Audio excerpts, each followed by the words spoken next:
जी हाँ दोस्तों, मैं हूँ शाहिम हसन और आप देख रहे हैं इंडिया प्लस न्यूज़। इस समय रात के लगभग 11 बज चुके हैं और हम गाजीपुर बॉर्डर पर मौजूद हैं।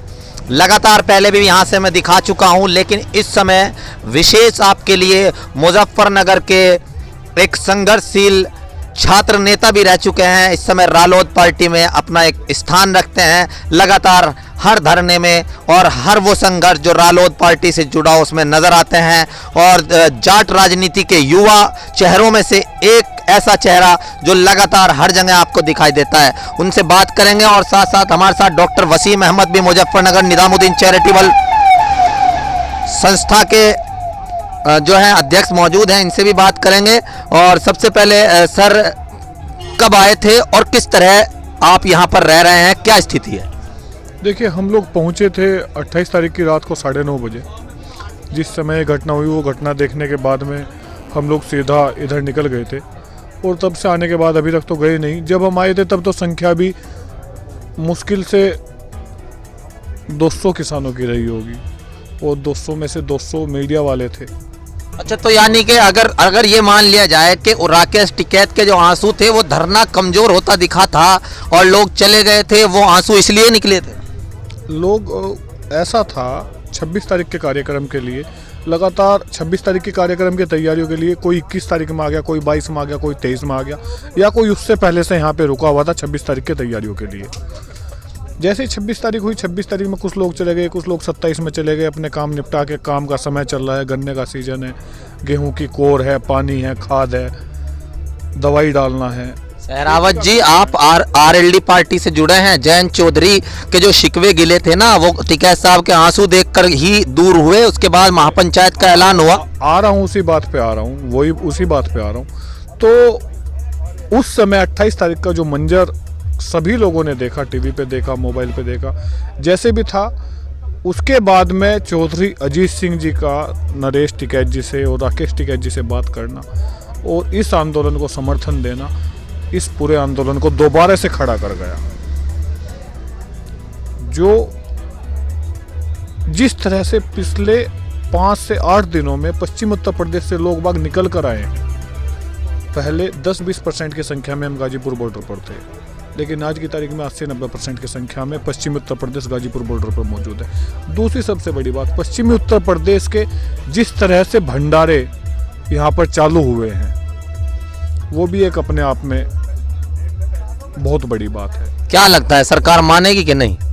मानना तो पड़ेगा, इसके अलावा सरकार के पास विकल्प नहीं है। जिस तरह से पश्चिमी उत्तर प्रदेश निकल कर आया है, जिस तरह से हरियाणा निकल कर आया है, जिस तरह से पंजाब या राजस्थान, पूरे देश में जिस तरह से आंदोलन हो रहे हैं, चाहे उसमें बिहार हो, मध्य प्रदेश हो, महाराष्ट्र हो, तमिलनाडु हो, कर्नाटक हो, कोई ऐसा प्रदेश नहीं है जहां आंदोलन नहीं है। सरकार मानने के लिए तैयार नहीं है, क्योंकि मीडिया सच नहीं दिखा रहा है।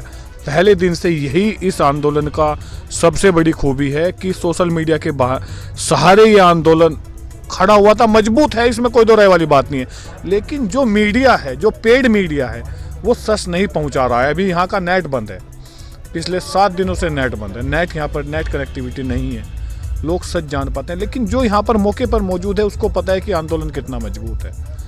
जिसको हल्का सा भी शक हो, जिसको लगता हो कि आंदोलन में कोई कमी है, वो एक बार किसी भी बॉर्डर पर जाकर देख सकता है। उसमें टिकरी बॉर्डर हो, सिंध बॉर्डर हो या गाजीपुर बॉर्डर हो। क्या कहते हो डॉक्टर साहब, क्या सच है सहरावत जो कह रहे हैं? बिल्कुल सच है, हम तो खुद देख के आ रहे हैं। रोज रात में तीसरे दिन तो हम आते हैं यहाँ चक्कर लगाने, अल्हम्दुलिल्लाह। तो ये जो कह रहे हैं कि इस समय मजबूत स्थिति में है और सरकार को वापस लेना पड़ेगा, क्या लगता है सरकार वापस लेगी? लेना पड़ेगा, जबरदस्ती लेना पड़ेगा।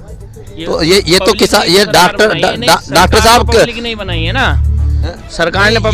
ये जो किसानों का एक दर्द है वो बोल रहा है, या मुजफ्फरनगर आरएलडी या समाजवादी पार्टी का कोई वोटर बोल रहा है? नहीं, किसानों का दर्द बोला है। हम किसान हैं, प्रॉपर किसान है भाई। अब मतलब अभी जो है बहुत जल्दी इंशाल्लाह यहाँ पर जो है और भी ज्यादा भीड़ आने वाली है।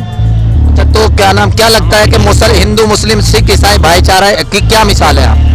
ये तो है ही सब एक ही, हिंदू मुस्लिम सिख ईसाई से तो कोई मतलब ही नहीं है ना इसमें। किसान तो सभी है ना, ऐसा कौन सा वो है जो किसान नहीं है?